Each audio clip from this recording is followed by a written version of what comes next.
जयपुर राजस्थान से खबर है, जहां प्रेस कॉन्फ्रेंस आयोजित की गई है। एंटी करप्शन ब्यूरो के डीजी गोविंद गुप्ता जी ने एसीबी मुख्यालय पर प्रेस कॉन्फ्रेंस कर बताया कि पूर्व मंत्री महेश जोशी के द्वारा जल जीवन मिशन में घोटाले में उनको गिरफ्तार किया गया, जिनको 5 दिन के लिए रिमांड पर भेजा गया और आगे की कार्यवाही जारी है।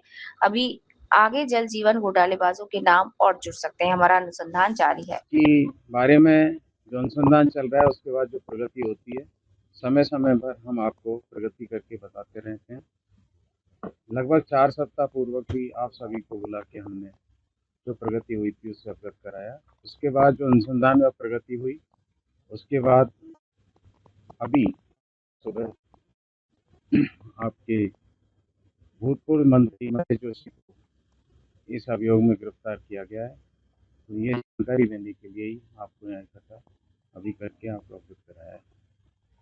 जो केस है वो आपको सबको विदित है। केस लगभग वही है जो हमने पहले प्रेस विज्ञप्ति में बताते रहे हैं, प्रेस ब्रीफिंग में आपको बताया था। बेसिकली जो टेंडर अप्लाई हुए थे, जो कंपनियां थी उन्होंने टेंडर अप्लाई किया था, उसमें टेंडर्स की जो शर्तें पूरी होनी चाहिए, जो सर्टिफिकेट लगने चाहिए थे, उन सर्टिफिकेट्स के फर्जी होने की सूचना विभाग में आने के बाद उस पर जो सभी को कार्रवाई करनी चाहिए थी, वो कार्रवाई जानकारी करने के बाद नहीं हुई। जो बेसिकली संबंधित ठेकेदार थे उनको इस तरह से हमने डिस्क्वालीफाई करना चाहिए था। अगर वो सर्टिफिकेट फर्जी माने जाते तो वो डिस्क्वालीफाई होते थे। उनको फ़ायदा पहुंचाने का बेसिकली पहुंचाया गया। यह आरोप अनुसंधान से प्रूफ हुए थे। ये जो अनुसंधान से प्रूव हुआ उसमें पहले, जैसा कि आपको विदित है, लगभग 11 अभियुक्त गिरफ्तार किए जा चुके हैं।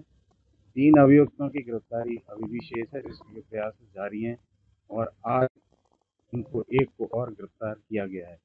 इसी तरह इस प्रकरण में, इस योजना में, जल जीवन मिशन जो योजना है, इसमें जो 50 करोड़ से ज़्यादा के टेंडर थे उनमें एक विशेष कंडीशन डाली गई थी, जिसके तहत आपको साइट इंस्पेक्शन का सर्टिफिकेट लगाना था। उसके कारण भी बेसिकली वो जो नहीं लगानी थी, इससे कंडीशन लगाने से जो बेसिकली लगभग इसमें 20,000 करोड़ के जो टेंडर थे वो इसमें इन्वॉल्व थे। तो इस तरह की जो पद के दुरुपयोग हुए और इस तरह का जो सबने मिलकर जो भ्रष्टाचार किया था, उसके संदर्भ में ये गिरफ्तारी हुई है।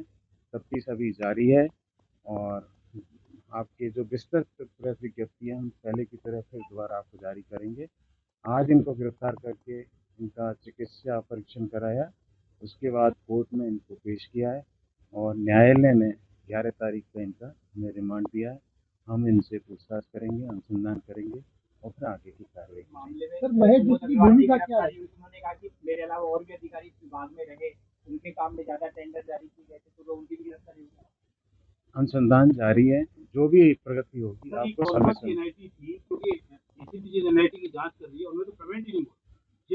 जिन एनआईटी में पेमेंट हुआ है उनकी एसीबी जांच नहीं कर रही, तो ऐसा क्यों? मतलब एसीबी तो पूरे करप्शन की जांच कर रही है या पर्टिकुलर ऑफिसर और पॉलिटिशियंस की जांच? ऐसा नहीं है, अनुसंधान जारी है। जिनके खिलाफ भी आरोप प्रमाणित पाते जा रहे हैं उनके खिलाफ मैं कार्रवाई। आपको प्रमाण देता हूँ, मैं आपसे, मेरी बात सुनिए, फर्जी बैंक सॉल्वेंसी सर्टिफिकेट, मेरी बात सुनिए, आप कंपनी। सुनिए, मेरी बात सुनिए। मैं यहाँ मेरे केस की प्रगति बताने आया हूँ, आपसे प्रमाण लेने नहीं। आपके पास कोई भी बात है, प्रमाण है, मेरी एसआईटी है, मेरा अनुसंधान अधिकारी है, आप उनको उपलब्ध कराइए कार्रवाई। ठीक है सर, इस केस में महेश जोशी की भूमिका क्या पाई गई? अधिकारियों की वजह से गिरफ्तार किया है, तो क्या भूमिका महेश जोशी की पाई गई? जो औरों की भूमिका है उसमें सबका मिला जुला रोल है। भाई आपके फर्जी सर्टिफिकेट लग गए थे, उनका पता लग गया था, उन पर जो कार्रवाई होनी थी वो कार्रवाई नहीं हुई। टेंडर में जो कंडीशन लगी उनमें भी उनकी भूमिका है, पत्रावलियाँ उनके यहाँ से निकली है। जो टेंडर में साइट इंस्पेक्शन की कंडीशन लगी है, जो बेसिकली सब पर आरोप है वो इनका। सर, ये महेश जोशी जी की दोबारा गिरफ्तारी हुई है, पहले भी गिरफ्तारी हुई, वो एक ही मामला है या क्या है? मैं आपको समझा दूँ, इस केस में आपके सीबीआई में भी मुकदमा दर्ज हुआ था, इसमें ईडी में भी अपनी कार्रवाई की थी और हमारा भी एक 215 नंबर 2023 का मुकदमा अलग है। तो ये अलग अलग अपराधों के अलग अलग मुकदमे दर्ज हुए हैं। सीबीआई का अपना अलग क्षेत्राधिकार था, अलग मुद्दे का मुकदमा दर्ज हुआ है और ईडी का अपना अलग क्षेत्राधिकार है, उनका अपना अलग मुकदमा हुआ है। ईडी ने ही अरेस्ट किया जिसका आप रेफर करें।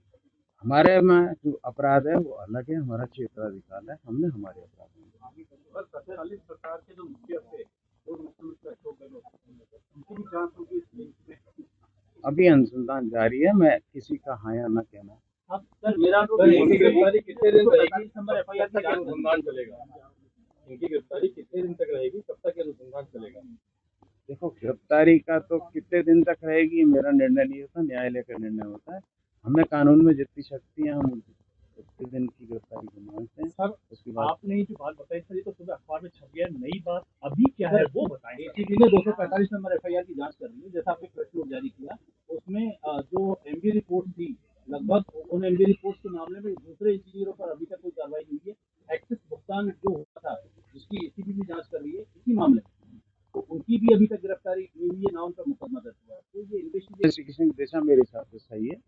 मेरे में जो भी मेरे साक्ष्य आएंगे और जो मुलजिम बनेंगे हम उनके खिलाफ कार्रवाई करेंगे। ठीक है सब नई बात बताएं कुछ, ये तो सुबह छप गया। अब मुझे नहीं पता क्या छप गया, मेरे पास जो था मैंने बता दिया। Thank you so much, night take your leave now.